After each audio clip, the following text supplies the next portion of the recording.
Hello, everybody. This is Ming Chen. Hi, I'm Mike Zapsik from AMC's Comic Book Men. And you are watching AFK, the AFK show, our favorite show on the planet. One of. So you're watching the right show.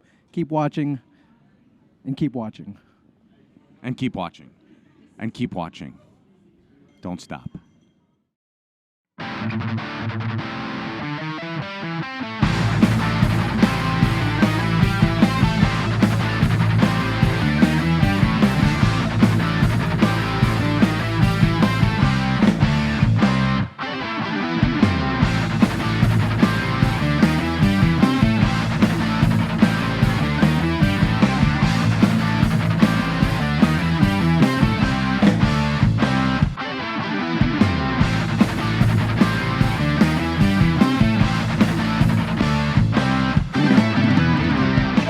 Me, but that's all right. I appreciate it. Guys, you look good, and we are here for a great reason. We have a wonderful woman who's going to come up and talk to you. Are you excited? All right. Okay. Now, let me tell you, you got to give some cheers and some yells and feel some love for this lady. I mean, some of you probably know her from maybe just seeing her in Men in Black 2 a while ago, long time ago. Some of you may have seen her from Rent, I think. There may be a little death proof in here or something like that. Oh, and there's this thing called Daredevil, I think, right? All right, well, without further ado, the one, the only, the Miss Fabulous Rosario Dawson, girl. Come on down here. Oh, you're wonderful. Sit down. Now, the way this is going to work, we have official photographers here who are taking pictures. So I know everybody's trying to take pictures. We ask that you do not do any video recording. We really appreciate that if you don't do that, and really no snap photography, even though I see a few right now. Love. So and as I said backstage, yeah. Watch them totally They're ignore totally that. do it anyway. They're all like, yeah, no flash photography, got it. Mm-hmm. But the way we're going to do this, I'm going to ask her a couple of questions. Then I'm going to let you guys ask some real questions, too. Is that all right? Okay. We got 30 minutes, so we're going to get this ball rolling. Girl, welcome. Look at this, the love in this room for you. What up? Braving floods and storm watches and... Well, but you're brave. We know that. I mean, the way you can kick him through death proof, I remember that leg. That's all I remember. Yeah, I would have done it, but these pants are tight. You know what I mean? What am I going to do? I'd take them off, but this will get to you. Oh, my gosh. You know what I'm saying? Yeah. I mean, have you been having a good time since you've been here? Okay, so... Here we go. Kiss George Takei. Uh-huh. He went in. I was going in for the cheek, and it's on video. I'm not lying. It was amazing.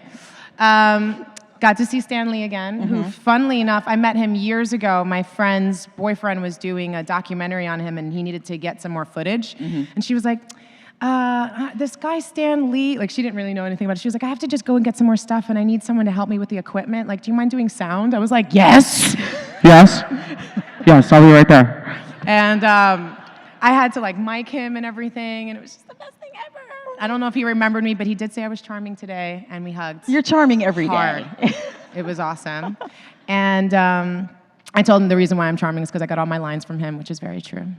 Because with great power does come great responsibility. And I got to meet Patricia Quinn, who is a Rocky Horror Picture Show fan out there, because that's for me, it's my thing. That's my favorite movie of all time. My mom dressed up as Frankenfurter when she was 8 months pregnant of me. And so, obviously, then, of course, her first thing that she comes in is right after the time warp, and she's like, how'd you do? Like, it's that big entrance that he does. And I remember when I watched the movie when I was 10 years old, I was watching, like, on my belly like this, watching the TV, and I remember as he was coming down the elevator in that platform shoe that you could see through the elevator, through beyond the cape, to the beat, as they're like freaking out, like, why are they so weird? And she's like, Janet, calm down, Janet, and all this kind of stuff, right? And it's just happening, and as soon as he spun around, my heart like leapt out of my chest, and I knew I would never be the same. And I think it's because I was 8 months, my mom, I was in the womb for that same moment. It's a thing. So she told me when they were doing it on the stage, when they were performing it was like about the size of this table. And he had this big, long walkway. And she said they were all like, it was like Rocky was just standing on a box like this. Like, it was just so, to think of all of that movie condensed down into that tiny little stage from where it first started. And she said, but even then it still had that same big moment. And instead of it coming in an elevator, he had this big, long walkway. Oh, I love Tim Curry. See, now this is why I fangirl out to my hardest now when I see people that I love, because I saw Tim. He's the only person who I never spoke to that I couldn't I saw him at this party, and I just thought I circled him, weirdly. It's not like I literally circled. I just kept walking around, like looking at him, like, oh my God, look at him, he's right there. And then but I didn't get even close enough that I could hear his voice, because I just thought I would fall over. Because I'm like a real Tim Curry fan. Like, I would have pushed sparkly Tom Cruise out of the way for like the barrel-chested, amazing Tim Curry. Like, kiss me, fat boy. And like, Fern Gully, who remembers Fern Gully? Yes. Toxic Love. I mean, I'm obsessed with that man. Clue. Oh my Communism's a red herring. I hated her so much. Flames on the side of my face, heaving breasts. I mean, I'm obsessed with him, and so I didn't get to see him, and I'm sorry. I just went. That was my day, though. Hey, no, it's my day. fabulous. George Takei, Stan Lee, and Patricia Quinn. Did you ever throw a little Klingon on him though? Because I know you can speak a little Klingon. I know how to say I know how to say success. Okay. Is this it? Okay. Kapla. Everybody knows that, right? Okay. She's a true fan. It's so cool when you have an actress who is a fan too. Don't you just love that? That's fabulous. You are an inspiration to so many people. You are. It's true. Especially a lot of females, Latinas out there. So many people love you. You can see that. What is it, when you come across a fan and they say you inspire me, what is it that you tell them first and foremost about if they want to be in this business, especially as a female in this business? Well, I say you have to follow your dreams, and I mean that literally for yourself. So there's going to be times where you're going to make certain people potentially in your life really uncomfortable. Mm-hmm. Whether it's because you're doing nudity in a movie, or you're playing a character that goes to certain dark places, or physicalities, or violence, or whatever it is that might be off-putting for certain people. But it's even just the reality of doing it at all and being recognizable. For my poor brother, who had to go through high school with his older sister in movies and be like, yo, that's your sister? Yo, you want to shut up right now, dog. You want to keep that head? Yeah. Poor Clay. Luckily, he grew up to be 6'5", but it doesn't always work out for the younger brothers like that. You know what I mean? He's always younger. And then even just the reality of how many times people just interrupt in conversation, and just like your space and eating, and moments like where you're crying and like having a family moment, and people just be like, "Sorry, I don't mean to bother." Yeah, you do. Let's just be honest, like, that's cool, but like, at least recognize that we're people too. And so like, I could see that from my brother and like certain people in my family. It's a really big deal. So you just know whatever it is you're choosing to do, whatever field it is, go with it with your full heart and your passion. Beautiful. Because ultimately, you are the one who has to be able to sleep at night, knowing that you are doing it for yourself, and you're exploring something and experimenting and pushing yourself and challenging yourself, because you're always going to get pushback from your friends or family in some way, shape, or form. And you're also going to get like all the accolades, and you have to make sure you don't ride any of those.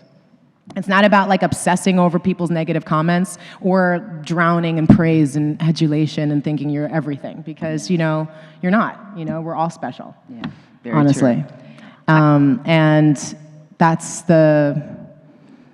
I think that's just been the most remarkable part of the journey, is appreciating it. And I forget that a lot, because I'm always working and traveling and doing all that kind of stuff. But you want to enjoy it while it's happening, because it's the 20-year anniversary of Kids this year alone. Mm-hmm. It goes by fast. Sure does. It goes by fast. But still, with all the work and the great body of work that you have, you still have time to help out kids. I know you do a lot of just humanitarian work out there. What is your passion right now? Your biggest passion? Well, I've been an activist since Al Sharpton still wore tracksuits. Mm-hmm. So I go way back. Like, I think my first campaign was to try to save trees when I was 10, which was a bit misguided because I was making posters.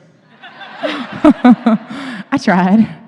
And so I call myself an activist. And I love that we're in this time now where it's beyond a trend and a given now, that there's some sort of give back that's related to almost everything, whether it's the clothes you're buying or food. There's just a consciousness that's pervaded everything, which just makes me really happy. I think this particular generation, the thing that I'm passionate about, you asked me, is that this generation and beyond is an accepting generation. You know, I think my parents' generation and beyond always pushed tolerance. And I think even as a word, like if you're tolerating someone, you're still putting yourself in some way above you, like, oh, I tolerate you. It's like, well, I don't tolerate you, I accept you. And there's a big difference there. Yes, there is. And so that just makes me really excited to see the traction moving forward because the conversation is there now, you know?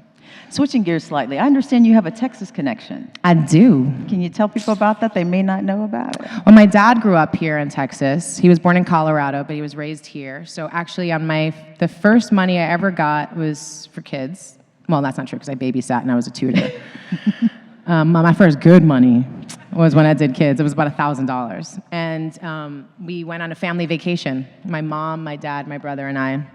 And we drove from New York to Garland and just visited my dad's extended family he hadn't seen in a really long time. My mom really loved it. My grandmother had just retired. She gave us some of her money so that we could put a down payment on a house, and we bought a house. I had like 2 weeks vacation clothes suitcase, and suddenly I was living in Texas and starting to go to school. It was like, what happened? Sorry. Well, what happened? I don't know what happened. I actually honestly thought when I was coming here I was going to see tumbleweeds, which is hilarious. So this was the first place that I got Presson Nails. I got my glamour shot. I got my glamour shot. My here? head. Yes, I did. That was back when I had a unibrow. No, you it's great. didn't. And I went to Winter Ball. Wow. Which was incredible. My friend's neighbor had this dress, which would probably look more like something you would wear on ice skating, but it was completely sequined all the way down with this like mesh bit that came down like this. Wildly inappropriate for a 15-year-old, by the way. But they were like, we're dressing her up. So I'm like in heels. My first press-on nails, I didn't let them cut them. So they're literally claws that like stick out like this long. Because I was like, I want to have long nails. She was like, are you sure? I think I let her like just rub off that little nib that was at the end. That was about it. Like literally they were just like this long. And so my pictures are all like, they're going to be great throwback pictures at some point. I'm going to put those out there. I'm excited. I thought I was the only one who had like this press-on nails. No, I was like, awesome. I grew up, my friend Rosalie in New York, like, you know, I had such a different experience at press-on nails because she was constantly getting into fights. What's up with y'all little ones? I call them the angry chihuahuas. You gotta watch out for those little ones. Rosalie would be like, "What you got me?" And like table would go and I'd be like, "Hey, yo!" And I always tell her like a fight was about to happen because the press-on nails would start flying up because she'd be like, "Oh, I'll hit you," and she just like pop them all off, and then she'd go in and I'd go and collect them because I know she want to collect, you know, put them back on again. She's like, "They're expensive," you know what I'm saying? But my first experience with press-ons was here. All right. I'll never forget. That's what we have, Texas, press-on nails. Yes. All right, I'm going to go to a little acting here. Okay. Favorite role you've ever played and favorite role you wish you had played? I don't know. That's really hard. People ask me all the time like what my favorite movie is and stuff like that, but I grew up on camera. Yeah. So it's really hard. Even the not so great ones were amazing and important experiences. So to like pick Emily Poza over Mimi, over Gail, Right. over now even Claire Temple, who I love. Like it's, you know, Abernathy, Lala, Naturel. Like I've had some really amazing women that I've fallen for, and the portrayal of it. You know, I did this movie with Vanessa Hudgens. It came out early last year called Gimme Shelter. And it was supposed to be this tiny, small little role. I play her, you know, crack addict mom. Who would have thought growing up in New York in the 80s and 90s would be such good research? I know the difference between a crack walk and a heroin lean. Oh, yeah.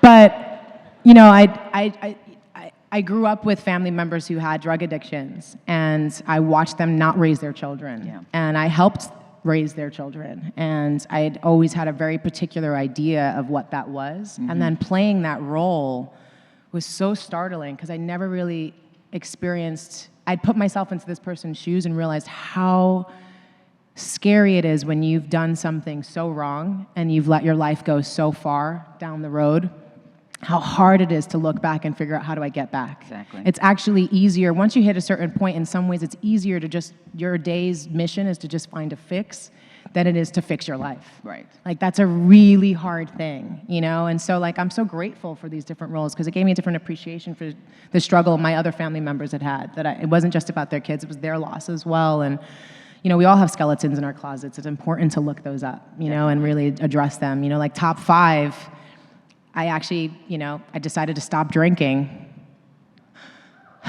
while I was filming. To be filming in New York in the summer, you think it's humid here. Like, people walk around like they smell like wet dog on the train. It's horrible. And the amount of times that you're offered a drink a day at breakfast, would you like, you know, a Bloody Mary or a mimosa? At lunch, you know, would you like a beer with that, a sangria? You know, you're at the barbecue, you want a beer with that. Let's have a drink before have dinner. Let's have wine with dinner. Let's have a whiskey after dinner.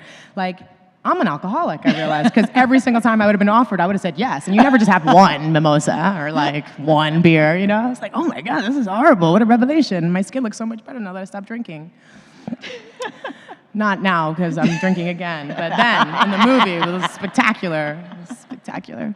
But it's just these things. I've learned so much with all these different roles, and it's been my education, you know? Okay. I didn't go to college. I did some college courses when I was still in high school, but I didn't end up going to college. And I've learned, you know, under the guidance of Kevin Smith and Rob Zombie and Oliver Stone and Quentin Tarantino and Spike Lee, and just bring it on. Amazing, amazing education, and it would just be really hard to choose one over the other. Yeah, definitely. I do fight for them, each other. Like when Quentin insisted he was the best black director I'd ever worked with.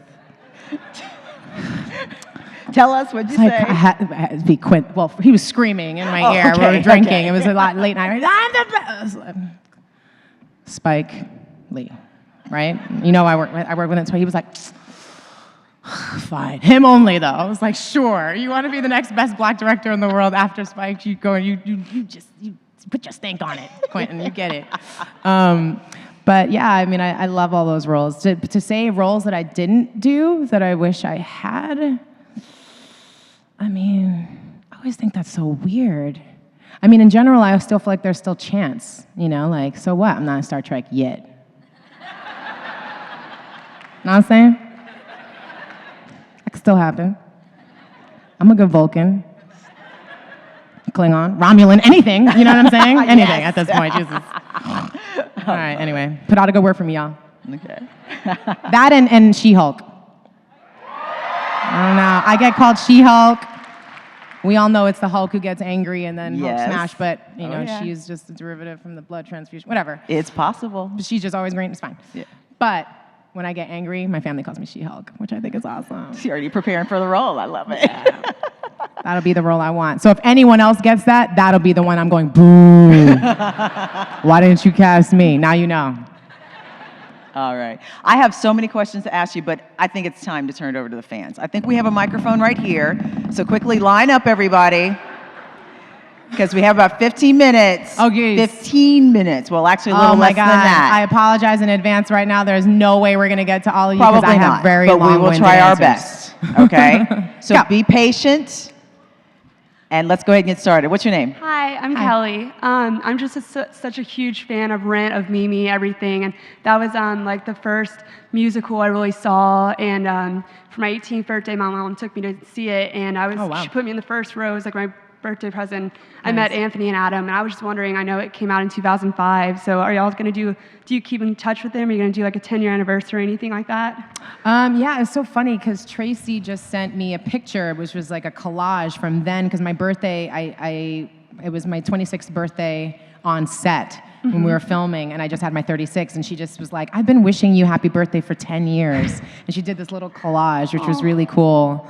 Yeah, you know, I see everybody here and there. I felt bad. I did this calendar this year, and I left Tay out, and I got Adina's birthday wrong, and I was like, Jesus, I'm a mess.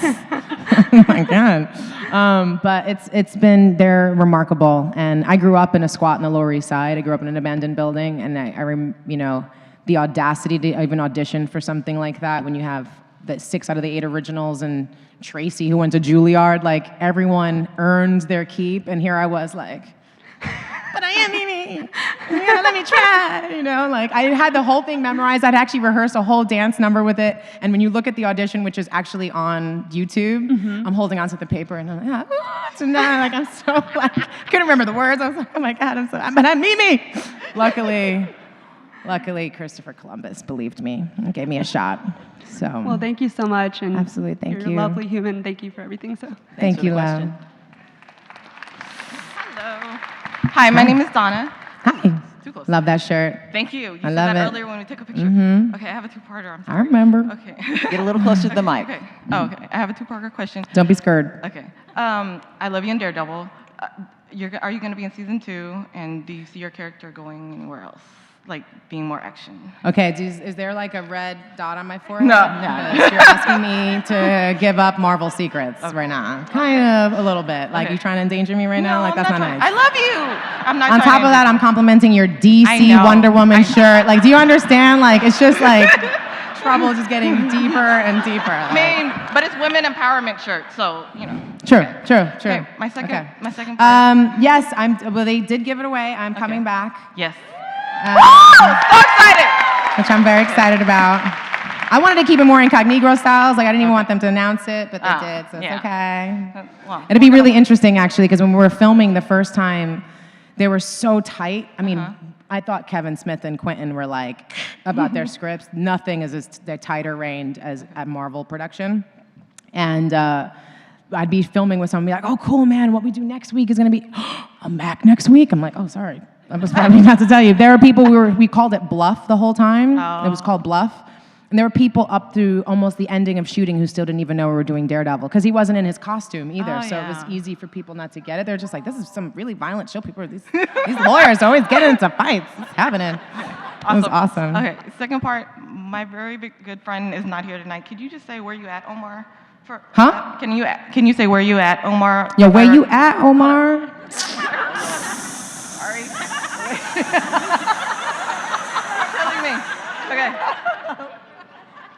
I'm sorry. Where you at, Omar? Can you say it again? I'm sorry, I didn't get it. She didn't get what? I'm sorry. Yo, you lucky I'm an actress. Otherwise, I wouldn't be able to do this for you again. Oh, where's my motivation? What's my motivation? Deep breath. You got this. Yo, where you at, Omar? Thank you.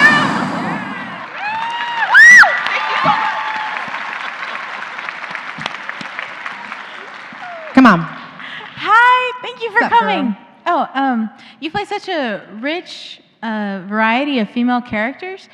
Of all of them, who can you actually see hanging out, like just being friends, having a day together? Oh my God, so many of them actually. You know, Abernathy would be such a laugh. Abernathy is basically Quentin, by the way. Really? She's my favorite. Yeah, she's the best, and she's basically Quentin, because when we were doing like extra dialogue, we had a walkie in the car, and because it was such a tight road, like we couldn't always pull over, and he would just, after we do all the dialogue a few times, he'd go, let's just keep driving, let's just pick up ad-libs. And whenever he did his like black girl voice, that was for Tracy, who I also did Rent with, and it was awesome. And then when he did his really bad Australian voice, that was for the Kiwi from New Zealand, Zoe. And then when he spoke in his normal voice, it was for me. And I started to get that, like all the stuff, like when they were filming Kill Bill, that whole like how Zoe, she always lands on her feet, like all of that cat stuff, everything, all of those stories are told first person from him. These are his stories about her, and he wrote the script for her. So my character, basically that earnest, I want to play, I want to hang out, I want to be with the cool kids, that's Quentin. It's so awesome. Made me fall in love with him that much more. That and also winning $5 on trivia for his own movie, which was so great. Because I watched Reservoir Dogs that many times. I know how many dicks are in that opening monologue. You know what I'm saying? And you ain't gonna beat me on that. Nice try. But yeah, you know, it's so funny. There's some people like who love Top 5, and then other people who like get really upset about it. And I just is like, either way, these are assholes. They're like the worst. They're worst. They're horrible people. Like, you listen to all the stories and the things that they've gone through. They're terrible. They'd be awesome friends. Never want to date them, but like, that's the person you invite over to a dinner party every once in a while. You're like, what have you been up to? Well, before or after I found out my boyfriend was gay. You know what I mean? Like, you're like, yes, tell me more. So good. So yes, I love I mean, even Ruby now, 20 years later, kids. That'd be very interesting to see if that girl's even still alive. If she made it. What do you? How about you think? Oh, me? Yeah. Abby or Claire? Claire's dope, right? She's good in a pinch. Definitely in a zombie apocalypse, I'm saving her. No, she just Yep. like she's very practical, but there's this kind of not like she's sardonic almost. Like she finds a glimmer of humor even when she's like in the darkest place, and it's really great to see. Awesome. Gracias por venir. De nada, mi amor. Look how sweet you guys are just sitting. Is it because of the heels or because you can all see? Otherwise, you're so nice. I love you guys. They made us sit down. So. Oh, really? Oh, okay. Just following Boo, you had to ruin it. The curtain's open. It's just a man. Where's us? Oh. Sorry. Okay. It's so lovely that you're here. Good to be here. I just wanted to ask, did you personally think about Claire's backstory and for Daredevil, delve into it, think about maybe why is she a nurse, or how did you prepare for that role? Not so much. It was so interesting because there's not that many night nurse issues or anything. She was a blonde. It was my other days. Not a natural blonde. And then Claire Temple. I mean, it's interesting because the whole putting those two characters already changes the Marvel Universe, which is awesome. Yeah. Always wanted to be a part of the Marvel Universe, and to be altering it on entrance is pretty dope. And then, she used to be married to Luke Cage, and there's just all of this, it's all up in the air. So I actually did it. I usually do a ridiculous amount of research for stuff that I do. And in this one, I kind of just kept letting them kind of keep feeding me things. And they keep tweaking, as we move forward, and now that I'm coming back again, I know they're wanting to develop and add different stuff. So I'm glad I wasn't too attached. It's a very different experience, filming a show than filming a film, because I'm used to having the whole thing and then just working on it in pieces, rather than the next issue, I'm like, oh, so we're kissing. I literally was like, I didn't see that coming. He dated Karen Page. I was married to Luke Cage. I wasn't expecting this. I was like, oh my God, we're making out. This is awesome. So I've just been going with the flow. Been going with the flow with this one. Thank you so much. Thank you. Next. Hi again. Say it for me. You can say it to everybody with the mic. Turn Okay, it. Come on, I go for will. it. Come on, let's give it as good. Jinkies. Yay! Oh, the amount of times I say jinkies and rut row in my life. It's exciting to dress up like her today. Anyway, you are just amazing, and I'm so excited that you are indeed an activist. And so I wanted to see if you could speak a little bit to the effect of working with Ensler on both the Vagina Monologues and then 1 Billion Rising, both really close to my heart. Love. Yeah. So Ensler is a goddess. She is the amazing goddess who brought us the Vagina Monologues, raising millions of dollars around the world, having thousands of events around the world over many years now. I've been on the board since I was 24, 25. It's been a little over 10 years. And it's been this remarkable experience. The thing that works so brilliantly about that organization is the fact that it is based in art. And I think that's been something that's created leadership all around the world, because people could take those plays and do performances and raise funds then for themselves. And by having productions by women, for women, about women, as women, is a pretty profound experience. I've watched a lot of actresses and different artists and people over the years who are not at all activists come in and go, yeah, I got asked to do this monologue, whatever. And there's no way you just do a monologue about rape or abuse or confusion or frustration or growing pains or any moans even, whatever. There's some really fun ones in there. And it's been amazing. I remember I was doing, my first big one was at the Apollo Theater, and my dad rides motorcycles and fixes motorcycles, and he thinks they're way safer than pretty much any other thing. And it was a summer where there were a lot of people getting pushed in the trains. And he heard our neighbor, Richard, starting up his Harley downstairs. And he's like, oh, how are you getting up to the Apollo? I was like, oh, I was going to take the train. He was like, no, go with Richard. It'll be safer. I'm like, sure. So I drop in the back. So now I'm with Richard. And he's got to wait for me to go to my rehearsal. And this is Richard, who, spray paints motorcycles in a very tight and closed space and huffs paint all day and is really, really awesome, but doesn't normally go and sit and listen to a bunch of women talk about their vaginas ad nauseum. And it was the most amazing thing because there were all these incredible actresses and some really much older in their 80s and like beyond. And he sat there and he was like turning blush red and just like, oh. But by the end of it, he came out and he was like, it suddenly occurred to me, if this woman isn't afraid or embarrassed talking about her vagina, why should I be embarrassed hearing about it?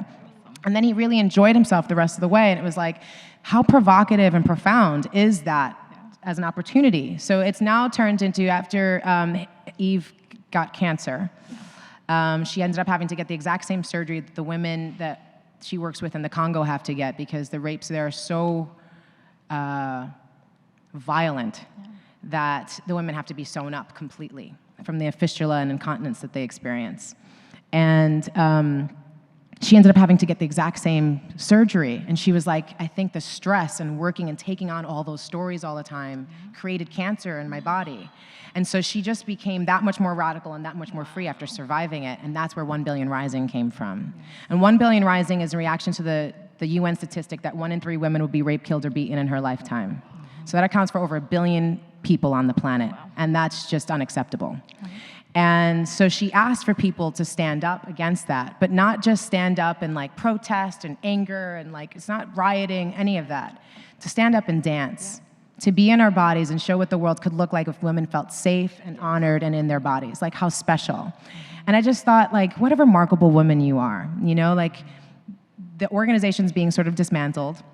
V-Day is really kind of just dismantled. There's a lot of people doing pushback going, there's not enough transgendered people or people of color in vagina monologues. And she's like, great. If we've hit that point in our culture where now the vagina monologues is tame, when before you couldn't even talk about it to do press years ago with it because it had the word vagina in it. People couldn't even get access to breast cancer stuff because you couldn't say breast. I mean, just how far we've come.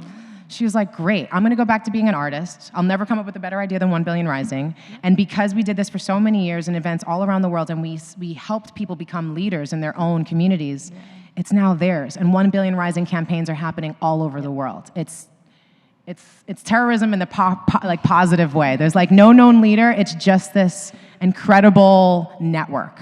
And I'm grateful to be a part of it, and I'm glad that you care about it. Actually, it inspired me on a trip to the Congo. I went with my friend, Abrima, and we started, we'd been talking for many years about creating something, and we ended up creating a fashion line and an e-commerce platform, which we're gonna use to promote other artisans on the ground, but in Africa. So this is recycled Guinness bottles, because, again, as we know, I don't abuse alcohol. I drink it, and then I make jewelry with the bottles. And we work with indigo from Mali and batiking and just really like showing, my great-grandmother worked for the Ladies International Ladies Garment Workers Union. And, it's just the power of sewing, what that can do and be able to raise a family and to be able to make sure you're doing that ethically. So that's what we got from 1 Billion Rising, going to the Congo and seeing these women there. And I mean, again, the violence that they'd been through, but they're carrying trees on their heads and they're dancing and they're celebrating what today can bring them. And it just clicked for us. And so we want to not create this in the world, we want to create partnership in the world. And so that's what I get to do. And Eve has been my mentor in doing that. She gets very proud. Kerry Washington's on the board. Has been Salma Hayek. I met Jane Fonda there. I mean, such amazing. Donna Karen's really remarkable. Pat Mitchell, really remarkable people. And I remember I did something with Kerry, and we were both speaking, and Eve was like, "I know I can retire. I've passed this on." And that's a really important thing. You can hear Harry Belafonte complain about that he didn't do that. They helped during the civil rights movement. They made really, really important, strides, and then people took jobs and they didn't pass the baton. It's very important to pass the baton.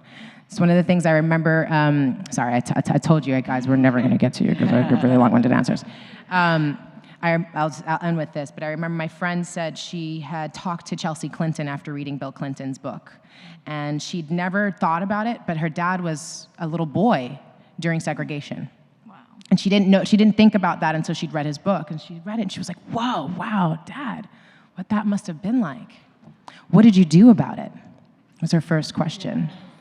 And just know, each and every one of you at some point will get asked that question, because there's a lot of things that are happening right here, right now. It's not about being nostalgic and looking at the past, or about just always just assuming we're just gonna get there somehow in the future. We have to participate. And there's gonna be a lot of kids at some point who are gonna look at you and going, wow, during all of these things that were going on in the world, what did you do about it? And hopefully you can all say you voted at least. Yes. At the very least. Yes. All right, guys. Sadly, though, that's going to have to end our presentation. I'm sorry, guys. I want to thank you so much for being here, Rosario. You were, like I said, an inspiration. And just your message that you left is going to stick with all of us. And remember what she said. Do something about it. Do something. Nike Swish, yo, just do it. People. Just do it. Rosario Dawson, everybody. Woo!